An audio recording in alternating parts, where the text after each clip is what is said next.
Bonjour à tous, frères et sœurs de Istra.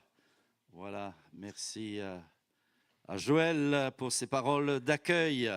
On se sent à la maison, on se sent bien, n'est-ce pas? Alors, je ne sais pas, il ne m'a pas dit encore à quelle heure il faut terminer.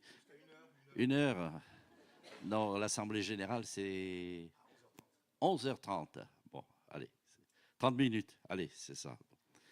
Voilà, donc nous sommes pour 30 minutes, environ, hein? Vous serez patient. Voilà, nous lisons dans la première épître de Timothée, chapitre 1er, verset 12. Voilà. Première à Timothée, chapitre 1er, verset 12. Je rends grâce à celui qui m'a fortifié, à Jésus-Christ notre Seigneur, de ce qu'il m'a jugé fidèle en m'établissant dans le ministère. Moi qui étais auparavant un blasphémateur, un persécuteur, un homme violent. C'est bon cette fois-ci, c'est là. Il y a la persévérance, ça paye hein, quand même. Hein. Voilà. Là, c'est spécial là. Oh, c'est équipé ici. Spécialement pour toi. Ah merci, je savais que je pouvais compter sur toi, tu vois. Allez, ça va être bon. Voilà, je sais pas, on va le mettre comme ça. Voilà, c'est bon. Donc nous étions un persécuteur, un homme violent, mais j'ai obtenu miséricorde parce que j'agissais par ignorance, dans l'incrédulité. Et la grâce de notre Seigneur a surabondé avec la foi et la charité ou l'amour qui est en Jésus-Christ. C'est une parole certaine et entièrement digne d'être reçue que Jésus-Christ est venu dans le monde pour sauver les pécheurs, dont je suis le premier. Mais j'ai obtenu miséricorde afin que Jésus-Christ fît voir en moi le premier toute sa longanimité, pour que je servisse d'exemple à ceux qui croiraient en lui pour la vie éternelle. Au roi des siècles, immortel, invisible, seul Dieu, soit honneur et gloire au siècle des siècles. Amen. Quelle belle parole, hein? C'est des paroles de l'apôtre Paul à Timothée, son fils dans la foi. Donc nous sommes à peu près environ 20-30 ans après la mort de Jésus. Hein. Donc c'est déjà les épîtres de Paul à Timothée sont les dernières épîtres de Paul. Donc ça fait environ au moins une trentaine d'années. Ça c'est pour situer la chose. Dans ce passage, Paul, en somme, raconte son témoignage, ce qu'il était, ce qu'il est devenu, ce que le Seigneur a fait pour lui. Comme nous, ce matin, peut-être nous pourrions, les uns et les autres, différemment, donner notre témoignage et dire ce que nous étions, peut-être pas comme Paul, mais ce que nous sommes devenus comme lui, un enfant de Dieu, une nouvelle créature, avec une espérance. Et ce matin, je voudrais vous parler de certitude. Alors, je ne sais pas si vous avez beaucoup de certitude, mais de la foi, hein? Certitude concernant le Seigneur, sa parole. Parce que quand on regarde dans le monde, moi, je vois beaucoup d'incertitudes. Vous savez, hier, on vous disait, tel, enfin, sans faire de polémique ou tel médicament extraordinaire, il a été certifié, ça fait des années que... Puis demain, on vous dit, ah non, il ne faut plus le prendre, hein. C'est du poison. Hein. Beaucoup d'incertitudes hein, dans tous les domaines. On vous disait, la terre, autrefois, il dit, la terre était plate. Alors ils avaient peur de tomber. Quoi, hein. Puis un beau jour, ils se sont aperçus quand même que la terre, elle était ronde. Ça, vous le saviez hein, maintenant. Donc. Mais il y a des temps, on vous raconte des tas de choses. On vous dit, ça c'est la vérité. Ça c'est sûr, c'est certain. Et puis demain, on vous dit, non, mais c'est faux. fake news. Voilà, il faut être un peu à la mode. Hein. Non, avec le Seigneur, c'est autre chose. Amen. Nous sommes certains d'une chose, que la parole de Dieu est la vérité. Cette parole est certaine. Elle n'est pas à moitié vraie, possible. C'est une hypothèse peut-être. Non, non. Pour nous, la parole du Seigneur, cette parole que Paul annonce à Timothée, en somme, on peut être un peu étonné parce que, comme je vous disais tout à l'heure, Timothée, bon, c'est son fils spirituel, il a été enseigné, il lui a donné donc ses épîtres, ses conseils en tant que serviteur, puisqu'il a été un serviteur, peut-être parfois un peu timide, craintif, etc. Mais il revient au bout d'années en lui disant, cette parole, elle est certaine, mais nous la connaissons, il la connaissait, nous la connaissons nous aussi. Cette parole est certaine et entièrement digne d'être reçue, que Jésus-Christ est venu dans le monde pour sauver les pécheurs, dont je suis le premier. J'ai regardé notre traduction, c'est la Tobe qui dit j'étais le pire. Hein. Alors je ne sais pas si nous étions et nous faisions partie des pires, mais en attendant, nous étions des pécheurs. Alors c'est vrai que certains diront, moi un jour un homme m'a dit, moi je suis un petit pécheur. Bon, il y a des grands pécheurs, des petits pécheurs, mais que nous soyons petits ou grands, nous sommes des pécheurs. Des pécheurs. Et c'est ce que déclare Paul, n'est-ce pas? C'est quelque chose, c'est une conviction. Être certain, c'est quelque chose d'une conviction ferme, c'est évident, c'est une assurance. Pourquoi Paul reparle à Timothée de ces choses qu'il connaît depuis des années ou qu'il affirme encore? Pourquoi? Parce que quand on regarde au début de l'épître, on voit que il dit ceci au chapitre 1er, verset 5. Le but du commandement, c'est une charité venant d'un cœur pur, d'une bonne conscience et d'une foi sincère, quelques-uns s'étant détournés. Donc il y a un danger. Des gens se sont détournés. Je pense que nous, quand on a expérimenté le Seigneur, on doit être vraiment des gens ancrés, solides, que rien ne vienne nous détourner, nous enseigner, il dira un peu plus loin, d'autres doctrines. Donc à cette époque-là, et de tout temps et de tout âge, il y a des enseignements qui parfois veulent nous détourner de quoi? De la base, de ce qui est certain, de l'évangile, de la parole de Dieu, source de vérité et fondement de notre foi. Donc nous devons toujours veiller. D'ailleurs, même Jésus a dit qu'il viendra des temps où une séduction au point de séduire même les élus. On me dirait, c'est pas possible ça, séduire les élus. Moi, je pense que quand on a l'amour de la vérité, on ne peut pas être entraîné, on ne peut pas se détourner, on ne peut pas aller, comme je dirais, ailleurs, dans d'autres pâturages qui seraient négatifs. Non, Paul rappelle à Timothée la base, le fondement, le solide, de le ramener au fondement. Il le sait, ces choses-là, il les a vécues, il les a expérimentées, mais nous avons toujours besoin de comprendre que le cœur du message, c'est Jésus-Christ, c'est l'évangile, c'est la parole de Dieu. Ça, c'est une parole digne d'être reçue. Il y a des gens, il ne faut pas les recevoir.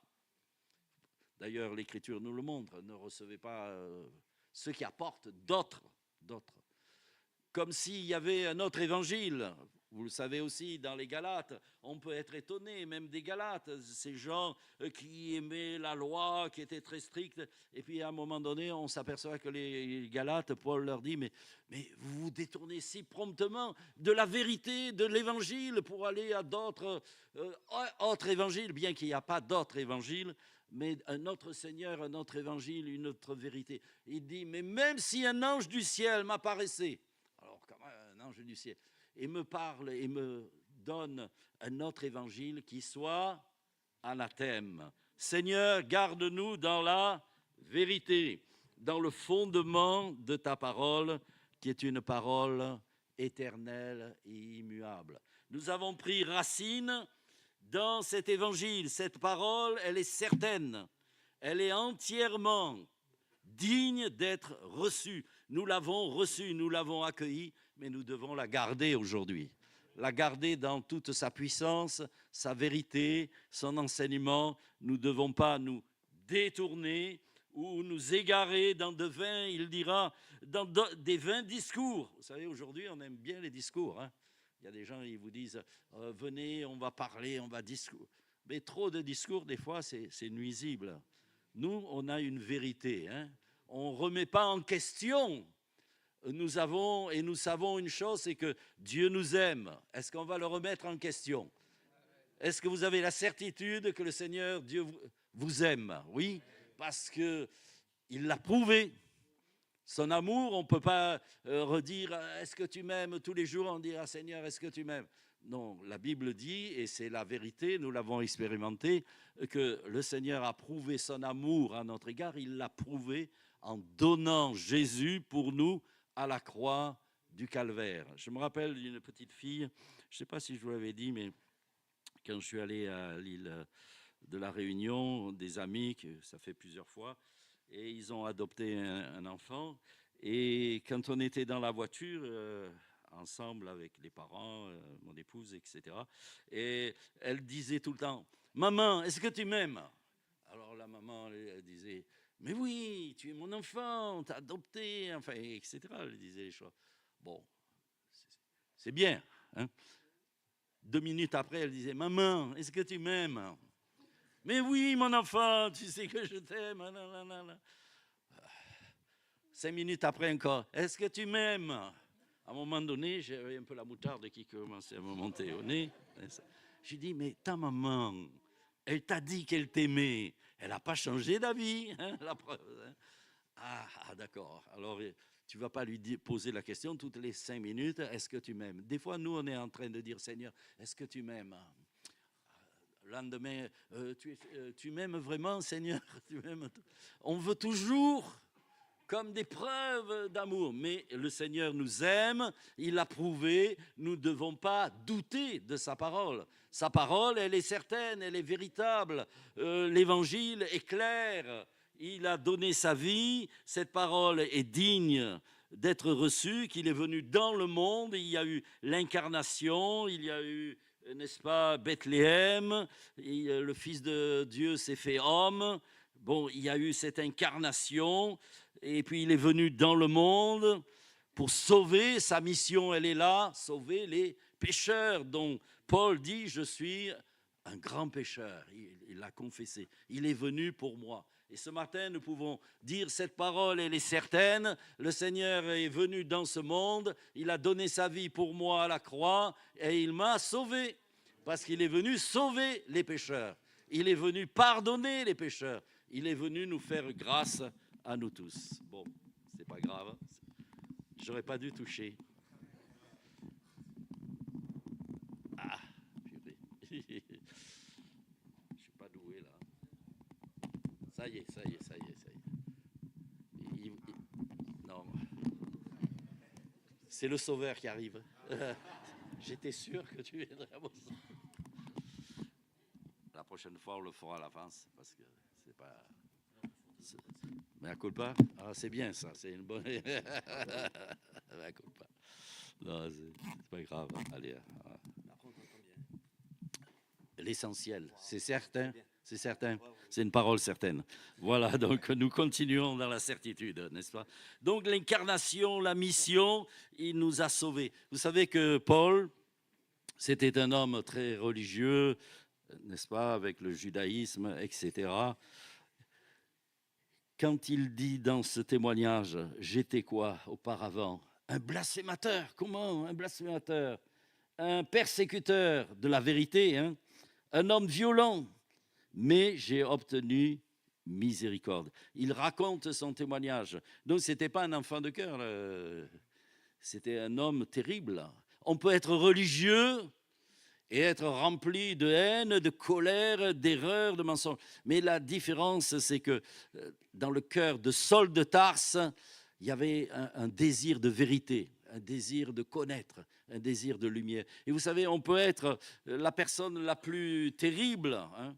on peut être dans l'erreur, on peut être dans le mensonge, on peut être dans de fausses doctrines.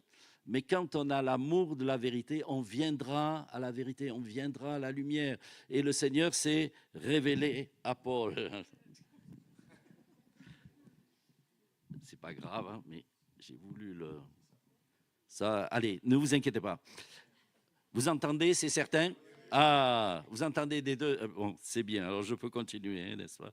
Ainsi, Paul démontre ce qu'il était autrefois et ce que le Seigneur a fait pour lui parce qu'il a obtenu miséricorde. Il était dans l'ignorance, il était dans l'incrédulité, mais la grâce, l'amour et la grâce, l'amour et la foi ont surabondé. Là où le péché a abondé, la grâce de Dieu surabonde. C'est-à-dire que même le plus grand des pécheurs, l'homme le plus vil de la terre, peut devenir une nouvelle créature parce que c'est l'œuvre du Seigneur. C'est ce qu'il a fait. Je sais, disait Paul, voyez les certitudes dans la vie de Paul, je sais en qui j'ai cru. Vous savez en qui vous croyez? En qui vous avez placé votre foi, votre assurance, dans son amour, dans l'œuvre de la croix. Il ne faut pas bouger, il ne faut pas changer. Le Seigneur est maintenant dans notre vie. Vous savez, la Bible dit que le Saint-Esprit rend témoignage, et c'est ça qui est important. Il nous donne une assurance. Le Saint-Esprit rend témoignage à notre cœur que nous sommes, pas nous serons, nous sommes, vous êtes, amen, hein, vous êtes enfants de Dieu. Ça, c'est l'amour de Dieu. Ça, c'est la grâce de Dieu. Ça, c'est sûr, c'est une parole certaine. Il ne faut pas se laisser entraîner par l'esprit de ce monde qui est dans le doute, dans l'incertitude. On remet en question des tas de choses. On veut entendre tout le temps, Seigneur, oui, est-ce que tu m'aimes? Oui, tu m'aimes. Ah, non, mais c'est acquis, c'est quelque chose d'acquis que nous ne devons pas remettre en question. Autrement, nous rentrons dans le doute, dans les questionnements, et là, on s'égare. Cette parole, elle est certaine. Jésus est venu, il est le Sauveur, il m'a sauvé, il m'a pardonné. Moi qui étais un grand pécheur, le premier des pécheurs, le Seigneur a fait de moi une nouvelle créature. Je suis enfant de Dieu. Ainsi, il y avait la force du témoignage. Vous connaissez l'aveugle de naissance qui a été guéri par Jésus. Hein. Cet aveugle que le Seigneur a mis de la boue sur ses... Va te laver, il est allé se laver. Et puis, quand il est revenu, il était tout euphorique, n'est-ce pas, en disant que ses yeux, il voyait maintenant. Alors on lui a dit, mais qui t'a ouvert les yeux? Enfin, on contestait. Mais c'est un homme, il s'appelle Jésus, enfin, etc. Et on le contestait, on contestait son témoignage. Oui, c'est un pécheur qui t'a ouvert les yeux, ceci, cela, les parents, lui, lui, il a dit, moi je sais une chose. Quelle assurance il a? Je sais une chose, j'étais aveugle, maintenant je vois. Il y a des certitudes dans l'expérience. Vous savez, on peut contester toutes sortes de choses, on peut nous dire, vous êtes dans l'erreur, vous êtes ceci, vous êtes là, vous trompez, mais on ne peut pas enlever ce que nous avons expérimenté nous-mêmes. Et je pense que nous qui sommes là dans ce lieu, on peut dire, je sais une chose. Oui, je ne peux pas tout expliquer peut-être, je peux pas. Non, ce n'est pas là le but. Je sais une chose, j'étais comme ça. J'étais un pécheur, maintenant le Seigneur m'a pardonné. Avant, j'étais un voleur, maintenant, je marche droit avec le Seigneur. Maintenant, je suis devenu un enfant de Dieu et je dois porter des fruits d'un enfant de Dieu. Jean, l'apôtre Jean le disait dans son épître que nous savons que Jésus-Christ a paru, c'est bien là sa mission, ôter les péchés. Mais n'oublions jamais que pour que nous devenions des enfants de Dieu, une nouvelle créature, que nos péchés soient pardonnés, que notre vie soit transformée, il a payé le prix. C'est son œuvre, ce n'est pas la nôtre. Nous, notre part, c'est la repentance, c'est de reconnaître les choses, parce que Paul le dira, je suis un pécheur, il reconnaît aussi, il le confesse, mais Christ a payé pour nous à la croix. Sans effusion de sang, dit la Bible, il n'y a pas de pardon. Il fallait passer par la croix. Et même aujourd'hui, nous aurions tendance peut-être à dire, ah ben je vais vers Dieu, je vais obtenir un pardon, une réconciliation. Attention, nous passons par le sacrifice de Jésus. Nous ne méritons rien, mais c'est par les mérites de Christ que nous sommes sauvés et pardonnés. Sans effusion de sang, il n'y a pas de pardon. Nous découvrons, quand nous venons au Seigneur, notre nature pécheresse. Paul disait dans Romains 7, 14, « Nous savons, oui, certitude, en effet, que la loi, elle est spirituelle. » Ah oui, la loi, elle te dit, tu aimeras, la loi te dit, tu ne feras pas de faux témoignages, la loi, elle est bonne, la loi. Mais moi, dit Paul, nous savons que la loi, elle est spirituelle, mais moi, je suis charnel, vendu au péché. Esclave, je ne peux pas me libérer moi-même, je peux faire toutes sortes d'efforts, de résolutions, de déterminations. Vous savez, c'est comme au début de l'année, 1er janvier, on prend des résolutions à partir de moment, je fais ci, cela, ça dure 4 jours. Bon, enfin, si je suis optimiste, n'est-ce pas, hein? Parce que je veux faire, oui, selon ma conscience, je veux faire le bien. Je ne veux pas, mais je le fais. Parce qu'il y a une force en moi. Et c'est pour ça que Christ est mort. Il est mort à la croix non seulement pour nous laver et nous purifier de tout péché, mais il est venu prendre la nature du péché. C'est ça qui est important. Il est venu prendre ce qui en moi me rend esclave et pécheur. Jésus n'est pas venu simplement laver nos cœurs de nos péchés, mais il est venu nous délivrer de la puissance et de la nature du péché, cette nature humaine. Il a pris à la croix et il l'a crucifié. Moi, le moi, il est mort. La vieille nature est morte. Le vieil homme est mort. Puisque Paul le dira, je suis crucifié avec Christ. Avec Christ. Christ est mort pour moi, il est mort à ma place. J'ai la volonté, dira-t-il, mais non le pouvoir de faire le bien. Alors il crie, misérable que je suis, mais qui me délivrera? Grâce soit rendue à Dieu par Jésus-Christ. Par l'œuvre de la croix, j'en suis libéré. Romains 6, 6 dit ceci, nous savons que notre vieil homme a été crucifié avec lui. J'ai été crucifié avec Christ. C'est plus le moi, cette nature qui vit en moi, mais c'est Christ qui vit en moi. Donc notre force de vivre une vie nouvelle, c'est parce que Jésus habite notre cœur et qui nous remplit de son esprit, et que par son esprit, quand on marche par l'esprit, alors on est vainqueur du péché, on est vainqueur du mal, on est vainqueur du mensonge. Christ vit en moi, je suis devenu une nouvelle créature. Les choses anciennes sont passées. Comment? Il y a un commencement, mais il doit y avoir une progression. C'est pour cela que Paul disait aux Galates, marchez selon l'esprit et vous n'accomplirez pas les décisions, les désirs de la chair, de la convoitise. Nous sommes transformés. Jean le dira aussi, l'apôtre Jean, eh bien, il dira, voyez de quel amour le Père nous a témoigné pour que nous soyons appelés enfants de Dieu. C'est une certitude. Vous êtes, dira-t-il Galate, fils de Dieu, enfants de Dieu, parce que le Seigneur vit en nous, parce que nous avons la vie véritable. Jean 6, 47 dit, en vérité, je vous le dis, celui qui croit en moi, il aura la vie éternelle. Regardez qu'est-ce qu'il y a écrit. Celui qui croit en moi, il a la vie éternelle. Petit piège, excusez-moi. Hein. Il a la vie éternelle. Non pas il aura, on pense rentrer dans la vie, dans le royaume de Dieu. Oui, dans l'avenir.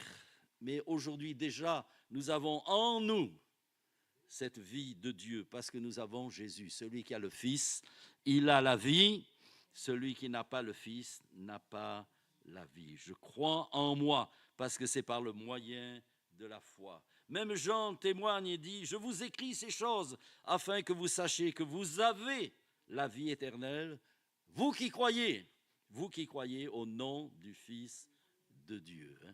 Donc nous avons, c'est une certitude, cette parole elle est certaine et entièrement digne d'être reçue. Nous avons et nous devons garder cela dans la foi, bien sûr. J'aime beaucoup ces paroles. C'est une parole de Job, cet homme qui a été terriblement éprouvé, vous le connaissez, n'est-ce pas? qui a perdu matériellement ses enfants, sa santé, même jusqu'à la santé, l'amitié de ses amis, le soutien de son épouse. Peut-être il s'est retrouvé tout seul, mais dans le fond, il y a quelque chose qui est tourné vers Dieu et qui dit, je sais, même si la mort est là, je sais que mon Rédempteur, celui qui me rachète, il est vivant. Vous voyez, il a les yeux sur le Seigneur. Et le Seigneur l'a béni puisqu'il l'a restauré. Il lui a même redonné le double de ce qu'il avait au commencement.